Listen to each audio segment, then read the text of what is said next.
Sering banget kan kita dengar istilah pengendalian internal, dan yang kebayang biasanya, wah birokrasi, ribet banyak formulir. Tapi gimana kalau saya bilang itu sebenarnya adalah sebuah sistem perisai tak terlihat yang justru melindungi perusahaan dari berbagai bencana. Nah yuk kita coba intip bareng-bareng ke balik tirai untuk lihat gimana sih sebenarnya perisai ini bekerja. Yang jelas prosesnya itu nggak sesederhana kita klik, masukin ke keranjang, terus bayar. Oh jauh lebih rumit dari itu. Dan penuh dengan jebakan yang nggak kelihatan. Biar gampang, kita akan ikutin sebuah cerita sederhana aja. Perjalanan sebuah perusahaan waktu lagi belanja, atau dalam bahasa kerennya, proses pengadaan. Oke, jadi dalam beberapa menit ke depan, kita akan jadi saksi perjalanan sebuah perusahaan yang mau beli sesuatu yang penting banget. Kita akan lihat gimana di setiap langkahnya selalu ada jebakan alias risiko yang ngintai. Dan tentunya ada juga perisai atau pengendalian yang sengaja dirancang buat melindungi mereka. Perjalanan pengadaan ini punya 4 babak utama. Bisa kita lihat di sini. Kita mulai dari titik paling awal, ya, identifikasi kebutuhan. Ini momen penting waktu perusahaan sadar, kita butuh sesuatu nih, dan mulai merancang apa yang dimau. Tapi jangan salah, bahaya itu udah ngintai bahkan sebelum kita melangkah lebih jauh. Jebakan pertama adalah risiko kecurangan. Coba bayangin deh, kalau spesifikasi teknis sebuah barang dibuat super sempit. Saking sempitnya sampai cuma ada satu vendor yang bisa penuhi. Mencurigakan kan? Nah, perisai untuk hal ini adalah pemisahan tugas. Gampangnya gini, orang yang butuh barang nggak boleh jadi orang yang sama yang beli barang itu. Simple, tapi ini penting banget buat mencegah konflik kepentingan. Oke, kebutuhan udah jelas. Sekarang kita masuk ke langkah kedua, evaluasi vendor. Setelah tahu apa yang dibutuhin, perusahaan harus cari tahu siapa yang bisa menyediakannya. Langkah ini krusial banget, karena salah pilih rekanan itu akibatnya bisa fatal buat seluruh operasi bisnis. Nah, disinilah jebakan risiko operasional muncul. Gimana ceritanya kalau vendor yang kepilih ternyata fiktif? Atau mereka sebetulnya ada, tapi nggak punya kapasitas buat memenuhi pesanan? Wah, bisa-bisa produksi berhenti total. Perisainya untuk ini adalah uji tuntas, atau yang sering kita dengar due diligence. Artinya, tim pengadaan harus cek langsung ke lapangan, pastikan vendornya beneran ada, dan lihat rekam jejak mereka sebelumnya. Cerita kita berlanjut ke langkah ketiga, negosiasi dan persetujuan. Ini nih tahap di mana uang perusahaan benar-benar dipertaruhkan. Satu kesalahan kecil di sini ruginya bisa besar banget secara finansial. Jebakan di sini ada 2, resiko finansial dan resiko integritas. Harga bisa aja digelembungkan karena ada uang kopi, atau ada karyawan yang nekat menyetujui transaksi miliaran padahal wewenangnya cuma puluhan juta. Ngeri kan? Perisainya, aturan sederhana tapi ampuh. Selalu minta minimal 3 penawaran dari vendor berbeda sebagai pembanding. Dan yang kedua, tetapkan batas wewenang yang jelas untuk setiap level jabatan. Akhirnya, kita sampai di langkah terakhir dari cerita pengadaan ini, pembuatan kontrak. Semua negosiasi udah kelar, sekarang saatnya mengikat kesepakatan secara hukum. Tapi jangan lengah dulu, bahaya hukum justru menanti di sini. Coba bayangin, sebuah kontrak tanpa ada klausul denda kalau pengiriman barangnya telat. Perusahaan jadi nggak punya perlindungan hukum sama sekali.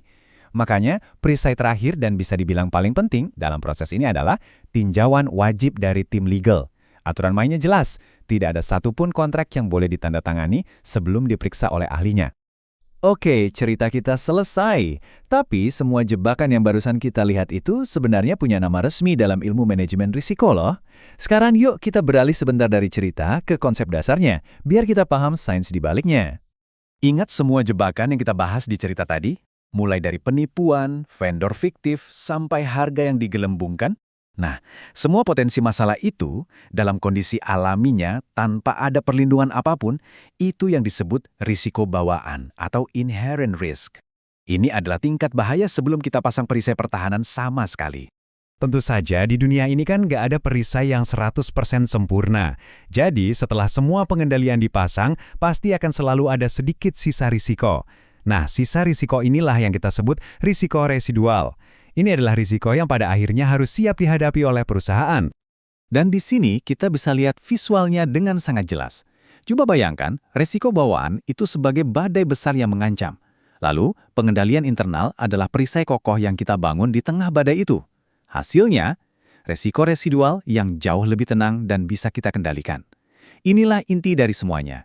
Menggunakan perisai untuk menekan badai risiko sampai ke level yang aman dan bisa kita terima. Pertanyaannya sekarang, dari mana sih semua perisai atau pengendalian ini datang? Apa dibuatnya asal-asalan aja? Oh, tentu tidak. Semuanya itu diatur dalam sebuah cetak biru induk yang sangat terkenal, namanya kerangka kerja KOSO. Anggap aja KOSO ini kayak cetak biru arsitektur sebuah gedung. Tujuannya itu untuk memastikan seluruh bangunan perusahaan dari fondasi sampai atap itu aman dan kokoh. Bukan cuma satu atau dua ruangan aja. Ini adalah standar global untuk membangun sistem pertahanan internal yang kuat. Kerangka kerja ini dibangun di atas 5 pilar utama yang saling menopang satu sama lain.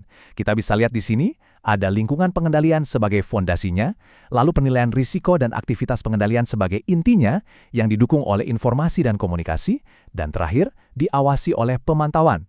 Kelimanya ini harus kuat, soalnya kalau satu aja lemah, seluruh struktur pertahanan ini bisa runtuh. Oke, kita bedah singkat ya. Pertama, lingkungan pengendalian. Ini ibarat fondasi bangunan. Ini tentang etika dan budaya jujur yang dimulai dari para pimpinan. Kedua, penilaian risiko. Ini proses berburu, mencari semua jebakan yang mungkin ada. Ketiga, aktivitas pengendalian. Nah, inilah perisai yang kita pasang untuk setiap jebakan yang kita temukan. Lalu, informasi dan komunikasi yang memastikan semua orang tahu aturan mainnya. Dan terakhir, pemantauan, yaitu saat kita patroli untuk memastikan semua perisai masih kokoh dan berfungsi dengan baik. Jadi, kesimpulan paling penting dari pembahasan kita hari ini adalah ini. Pengendalian internal itu bukan diciptakan untuk memperlambat laju bisnis Anda. Justru sebaliknya, ini adalah semacam rel pemandu yang dirancang untuk memastikan Anda sampai ke tujuan dengan aman dan selamat.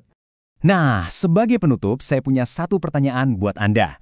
Dengan kacamata baru ini, coba deh lihat lagi pekerjaan atau mungkin studi Anda sehari-hari.